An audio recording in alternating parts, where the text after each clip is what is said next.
There was a time where I was like, oh Lord, not my drink, not my wine, not the bourbon, tequila and vodka too. If you are in perimenopause and you are noticing that your alcohol consumption and tolerance is decreasing, and that when you do consume, you notice changes in your physicality, in your mood, in just how you feel overall and function after consuming alcohol, you're not alone. And this is a symptom of perimenopause. This is one of the changes that our bodies goes through as estrogen starts to fluctuate. A lot of us can no longer consume the amount of alcohol that we used to. And that can affect a number of things in our lives. In this conversation today, I'm going to invite you in to listen to a talk I had with one of my best friends about when we started noticing changes in our alcohol tolerance and consumption, how it affected our bodies. And then I share one of my documents on alcohol cheat sheet in perimenopause and menopause. It talks about how it affects our bodies and things that we can do to decrease our consumption in alcohol if you still enjoy drinking alcohol and you can tolerate it. Very good conversation just between me and my friend. Again, I invite you in, listen to the conversation, and let me know in the comments what kind of changes, if any, have you experienced with your alcohol consumption and how alcohol makes you feel since you've been in this stage of perimenopause and midlife? Oh, hi, friend. How are you today? It is well. All is well. It is well. That's That's good. right. So, today's conversation, we're going to talk about alcohol in midlife and perimenopause and how you've noticed changes in your alcohol consumption or tolerance for alcohol since noticing changes that your body's going through since we're in menopause. Hmm. So you and I have had many conversations over the last couple years since we both have been noticing things and alcohol that we no longer can drink as much and having to change it up from bourbon to whites and white wine and red wine and going back and forth trying to figure out what's like the best for us now. So I had a Yeah. couple questions that, I have to get on my phone to see what my questions are. Okay. So, what role has alcohol played for you socially and personally? Um, alcohol. Um, it was my go-to. That's what I use to help manage my anxiety, my depression. It was almost kind of like the safe thing to go to. Mhm. When you really think about it, it's really not that safe. But that was my thing that It I was like went a to. little crutch. It was definitely my crutch. And it was the one thing that I felt like I could not go without. Even when it came down to, um, if you had to take certain medications, the first question that I'm asking is, so how Alcohol, can I much have with that? alcohol and how much can I have um, for it to be okay? And in hindsight, thinking, looking at it now, it's just like, to be that dependent on something, and to not seek the real issue or issues, Yeah. and to address that, get into the root cause of it. Um, it Yeah, it's interesting. Yeah, it is. So to like continue to use something as your safety net versus really dealing with why you are even wanting to drink alcohol Hmm. so much. Yep. That's Yep. And definitely interesting. So did you feel like it was something that was very important to you at a time in your life? absolutely. Mhm. Absolutely. It felt like I didn't need it to function like day to day. but I needed it to calm me. It was that being able to have access to alcohol was Mhm. my woosah, as So, I like, how much alcohol would you say you would keep in your house?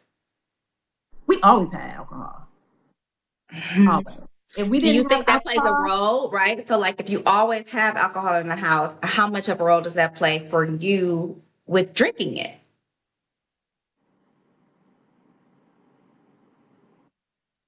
um, I mean, because I always felt I had the need for it. I mean, it was always there. We always made Mhm. sure alcohol was in the house. So mm, Very important, then, huh? Played a big role in you drinking it all the time. that's right. Okay, so now when did you start to notice changes in your tolerance for alcohol? Um, so one, it happened when the pandemic happened. Mhm. That's when I started noticing the sensitivity to bourbon specifically, Mhm. because we drank a lot of bourbon. We Um, loves us some bourbon. yes. So Mhm. the pandemic, during the 2 years, you know, the consumption of bourbon, um, I just felt like at one point, the way I thought about it was, oh, I just developed an intolerance to it because I drank too much of it. Maybe Uh, it's and possible. it could be. Um, Mhm. and then after that, I ended up doing a 40-day fast. And, Mhm. um, and I decided to give up alcohol because you're supposed to give up something that is like near and dear, like true. Something that you really need the Lord to help you not Oh, have. right. And so I found myself putting alcohol on the table as an option. And I was like, all right, well, let's talk this through. I'm like, so maybe I'll do during the week I won't drink, but then on the weekend I'll have like a glass. Mhm. Um, and then I'll go back to the schedule. Mhm. And then my spirit checked me and Mhm. was like, well, God doesn't compromise with you, so why are you compromising with him? Mhm. And You're trying to so negotiate with the Lord. I said, oh, That I'm lets you not know the stronghold that it has on you, though. That you trying to negotiate with like, Jesus. like literally my spirit was like, Heifer, you over here compromising with the Lord? Is that what we're really doing? Is that what we like? Let's be for real. The Spirit had to check you So, in a way that you could really understand. Alpha. listen, but that's what I tell God in my spirit. I said, listen, make it plain. You know your girl. I don't like the Mhm. riddles and give it to me straight. So I appreciated it. And so You know, get to you. okay, so I committed the 40 days of no drinking. And during those 40 days, I had goals, like what I wanted to get out of that 40-day fast. Mhm. And so I had a list full of things. And of course, one of those things was, for my relationship to grow with God. Mhm. And so, and going through that, I kept telling myself, because it was hard. I'm not gonna lie. It was very hard. Um, and I told myself, I said, what I want is worth more than the drink. Yes. And so that helped continue to push me, Mhm. to make it through. And so at the end of that fast, um, there were a couple of things that kind of sprinkled in there to test my faith during that fast with the giving up of drinking. Um, and I found myself, I broke down because I was like, I was so proud that I made God happy. And I was in tears. I was in tears. Like, I was like, I made my father proud. And I showed him that even in the storm, even the things that got sprinkled in within that 40 days, You knew the devil was coming for were you. right. And I never lost hope. I kept my faith in him. I returned his word to him. And then the Bible says that his word never returns back void to him. Mm-hmm. And um, and so for that, I was just like, I was super proud. And I was just like, my God. And he showed me, come to me. You don't need the alcohol. You come to me. And so the 40 days helped me realize, like, Kiana, you don't have to be dependent on the alcohol like how you have been in the past to deal with your anxiety, to deal with depression, to deal with just that moments of, well, I don't really want it, but I'm just gonna have it anyway. Mm-hmm. And so that 40-day fast really helped tip my journey with the alcohol and my relationship with it. Now, you made a conscious spiritual decision not to have the alcohol, which is the best reason not to have the alcohol. Mm-hmm. What kind of changes were you noticing in your body physically when you would have alcohol? So, like, we are at that Mm-hmm. point, we're talking about a couple years ago now, since we definitely started noticing changes in consumption and making changes. Mm-hmm. Yep, So, 2 years ago. physically, what kind of changes were you noticing? Um, so I was experiencing stomach aches. Mm-hmm. Um, I would have one drink and then it would feel like I had 10 drinks, like I had a hangover. So So, the tolerance was I, definitely decreasing. yep, so I would have these real bad headaches and like I couldn't hold my head up because I'm just like in so much pain. Like I just like truly have like this massive hangover from Mm-hmm. drinking. And I'm From the like, smallest only amount of had, alcohol I'm now. like, only had one drink. Mm-hmm. Um, and so I found that you know, I don't drink as much. Mm-hmm. And me reducing like how much I drink. So like now I don't even pour a full glass of wine. I pour just a little bit of wine. And even that now is sometimes too much. Yeah. And now I just have this, I don't really need it. So I don't Taste even, for it, yeah. so we Mm-hmm. still keep alcohol in the house, but it's different. It's like, yeah, it's here. So what? So you've overcome the stronghold. Mhm. Mm-hmm. Yep. Yeah. Yeah. Yep. I And then, definitely noticed those things too. Like, you would pour a glass of wine, or I would pour a glass of wine, the amount that I'm used to pouring, and then I would take a couple sips and I would just be like, I'm so done. Like, mhm. I don't need this. I don't even want to drink the rest of the glass of wine. Yep. And it Yep. was okay versus, several years ago, it being like, we wasn't pouring, the regular moderate glass of wine. We were pouring bottles. Okay. You have a bottle. I have a bottle. We finish it in an evening of hanging. And that was Yeah. the norm.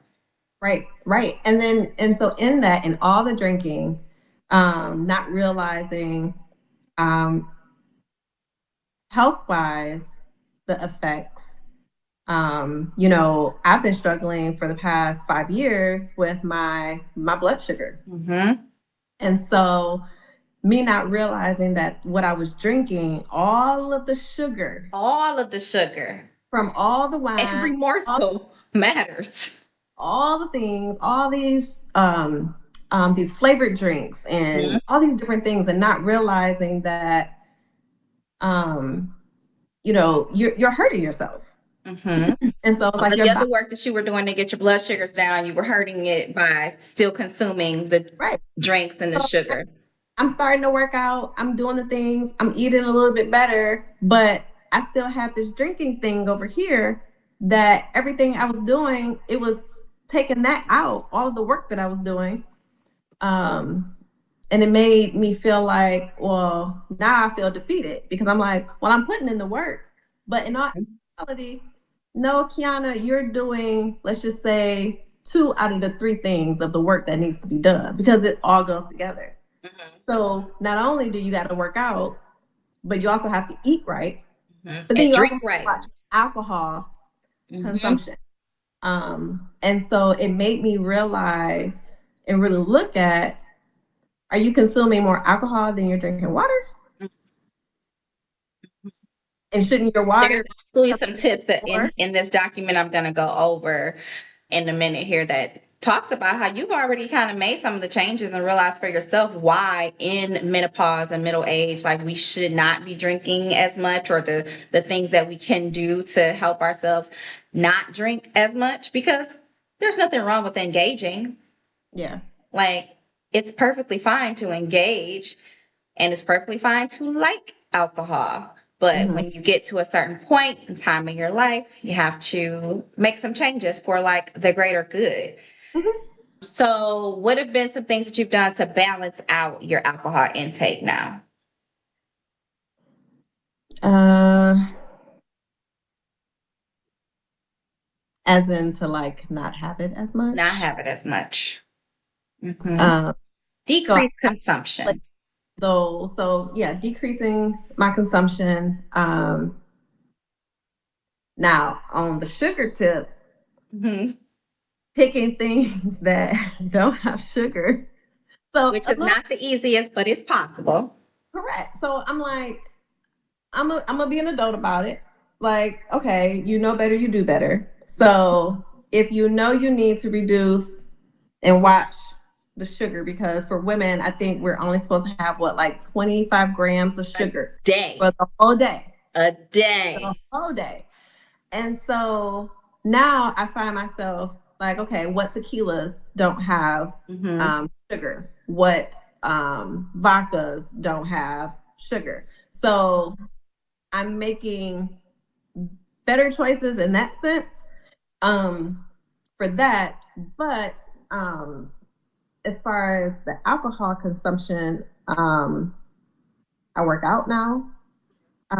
So working out is helping with the anxieties and me dealing with the depression. Um, because Exercise is the best medicine. it is. And, my approach has been on this journey. I'm looking for wholeness. So Hmm. I needed to incorporate things that would help me mentally, spiritually, physically, and emotionally. Hmm. Um, and so working out, which my workout journey, I never had like Listen, when I work. first started with you, and I was like, let's stretch, man. When we were stretching at the first house in Kentucky, Listen, my God. terrible. But at some point, I had to tell myself, um, if you want to see the results, you got to put in the work. You have to make yourself accountable. It's a You change. can't have everybody hold your hand, because at the end of the day, you got to want it bad enough to where you're like, if this is what I want to see, this is what I need to do. And so my over time, because it did take time, and it's still a work in progress. Absolutely. Your mindset, when you shift your mindset, Hmm. when you your perspective on how you look at things, it does help make things a little easier Yeah, to. shifting your mindset makes you a lot stronger. So, like, you can go from the thing having a stronghold on you, like, I must have this, I really want this, this is a part of my daily routine, to, oh, I know it's there, but I Mhm, don't need that right now.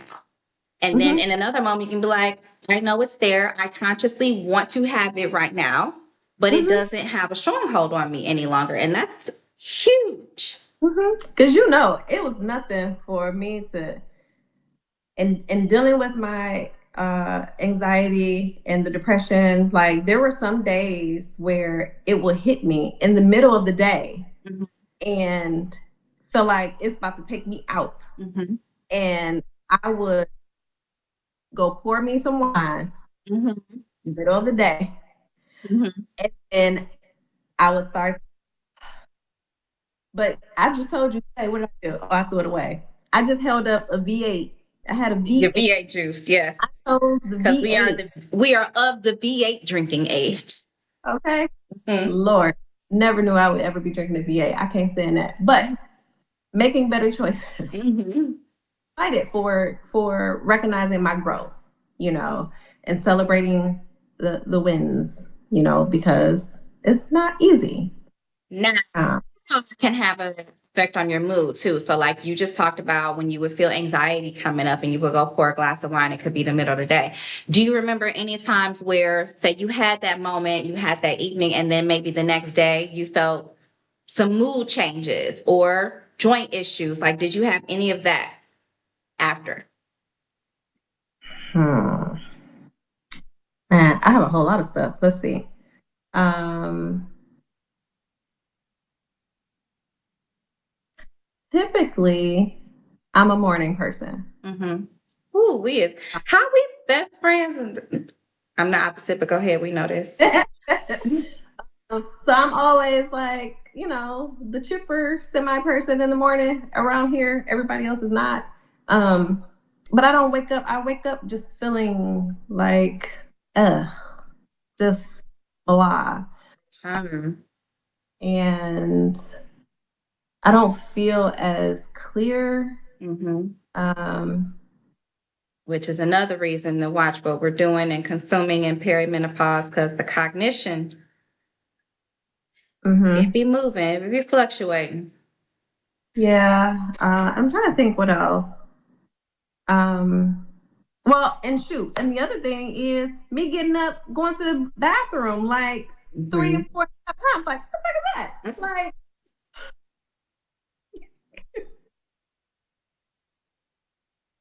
on top of the sweats, the night sweats, waking up and just Mm-hmm. drink. And I'm just Right. like, why? Mm-hmm. Why? So yeah, all the things, all the workings. Mm. Okay.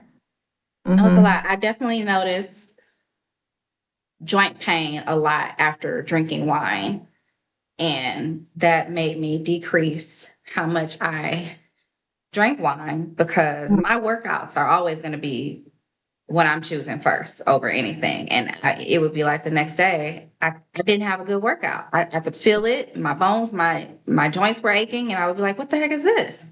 Mm-hmm. So, workouts over wine, I guess, which is crazy because I never would have thought that I would have been that person because there used to be a time where I would tell my clients, like, I'm never going to tell you not to have a glass of wine because I'm not going to not have a glass of wine. Moderation is everything. But now, It is. moderation has changed. Okay, let's go over this because we've hit so many things in this that I wanted to talk about. Mm-hmm. But you, my friend, have already been doing your work. So you like got a lot of this down already, which is amazing because we're just in the beginning of this perimenopause phase for us. Okay, so number one, women process alcohol differently because we don't have the same amount of enzymes in our stomach as men do. So, especially as we age, our systems don't break it down as quickly. So, like, hence, you were talking about you felt like you had a hangover off of one drink, Mm-hmm. and that was different. And then, of course, number two fact older people, older women specifically, process alcohol differently than men or Mm-hmm. younger women as well. So, in middle age, perimenopause phase, menopause phase, statistics say that women tend to drink more than men do. So to me, that speaks to just the middle age lifespan and how it is quite difficult for a lot of women. We have children. We have, even if you're an empty nester, you may have an older adult parent who needs to have more of your time and attention. You Mm-hmm. have, most of us are working and we have multiple jobs sometimes. And so there's a lot of stress for a lot of reasons in Mm-hmm. this stage of midlife.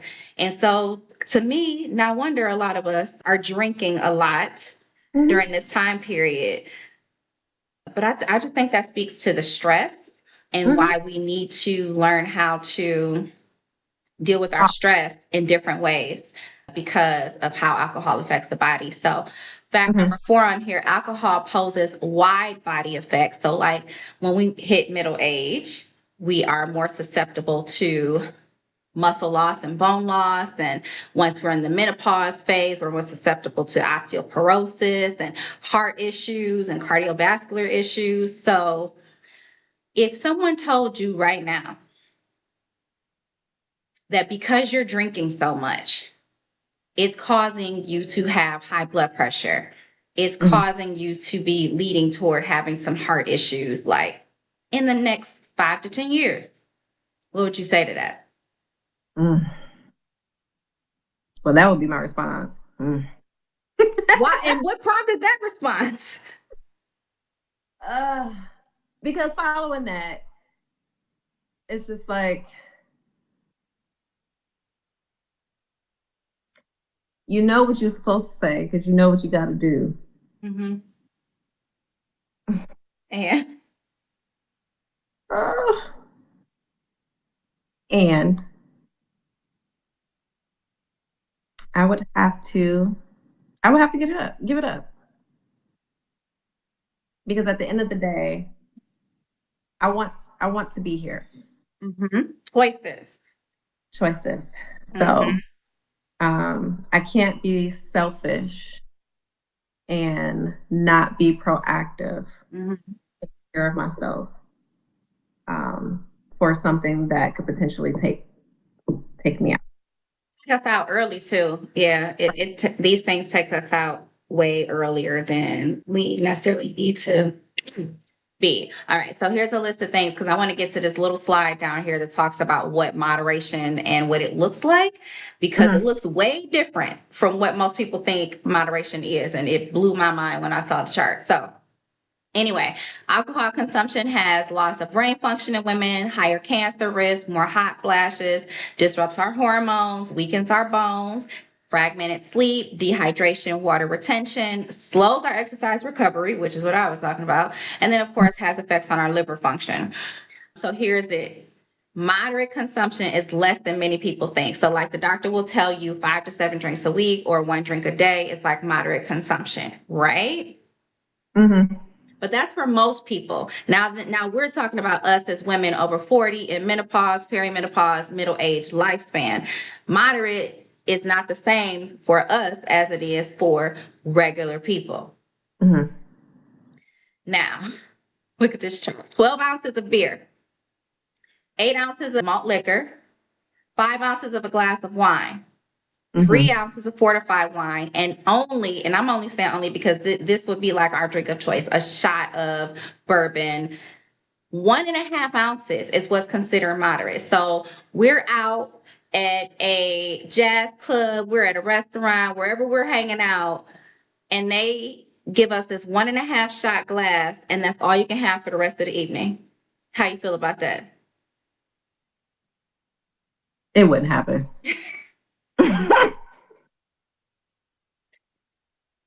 It wouldn't happen. Man, looking at this 1.5 ounce, and to me, I'm saying it's not even worth it, because why have, like, who's gonna want to have a 1.5 ounce glass of or shove anything and then like that's it for the rest of the night? This is just very unrealistic. I think for people who like to go out and have a good time or consume alcohol responsibly.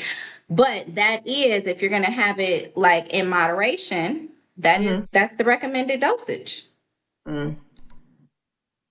Well, I guess I should stop free pouring. You need to measure pours at home too. I switch up. I switch up. But I thought this was a very good chart to really put eyes on what would be a healthy amount of consumption if we're going to consume moderately at this stage in life, because we know realistically, if you're going out a lot, you're going out several times a week, whatever it may be, you're having an alcoholic beverage every time. That's not what you're taking in. Yeah. And I think for me, kind of like, like if we go out, so like just say, so this past weekend, like we had more to drink than we would normally do if we were Right. at home. It was a special event. Right. So now we're at home. Now we're not having anything. Mm-hmm. We have coffee and water. Because now you have that control. Right. Mm-hmm. Right. And that's hard for most people to do because, some people find it, they can't be social without something being coupled with it. I said, and I really had to think about this because I never thought of myself as a social drinker or not. But I guess that I was in the past really a social drinker because I'm not someone who just goes and buys alcohol just to drink it on a regular basis all the time. Mhm. No. But then it's like, okay, the thing of having something in your hand when you're at a social event, like that could be something to a lot of people. And I started to really think about it and I was like, maybe that's what it is for me because I don't have to have the alcohol. And Mhm. so, I love tea. So last few times we've gone out, pre-made my tea in a little Stanley cup, and I take my tea with me wherever we're going. Okay. Mhm. Candid conversation with me and my best friend Kiana. Yes, her name is Kiana too. On our experience in our perimenopause beginning stages and our trials and tribulations of alcohol consumption and how it affects our minds, bodies, and our spirits. Hope you enjoyed. I hope it touched you. Hope that you got something from that conversation. I also want to really hear about your experience. Are you noticing anything? What kind of changes has alcohol had on your body in midlife? If you're noticing perimenopause symptoms, and how does that affect you mentally? How does it affect you physically, emotionally, and spiritually? That document that I shared is available. You can click the link down below here and you will have access to my alcohol and menopause cheat sheet. Very good information to have as we are going through this time in transition, really. Like we really are transitioning. And so sometimes we may need a little bit of help with that. We may need some support through friends, through health practitioners to help us kind of understand what our bodies are going through and the changes that we make so that we still have a good quality of life, right? Like health and wellness is important, but we also still want to have a good quality of life. My job as a health coach is to help my clients figure out their unique lifestyle experiences and how they can make certain mindset and behavior changes to have a healthy transition and a healthy journey and a happy and a fit journey while going through the stages of transitioning in midlife, because it is possible. It absolutely is. Sometimes you just need a little bit of help. Anyway, I am Coach Key. Hope you enjoy. Please leave a comment below, like and subscribe to the video. And I look forward to continuing to teach, learn, and grow with you all.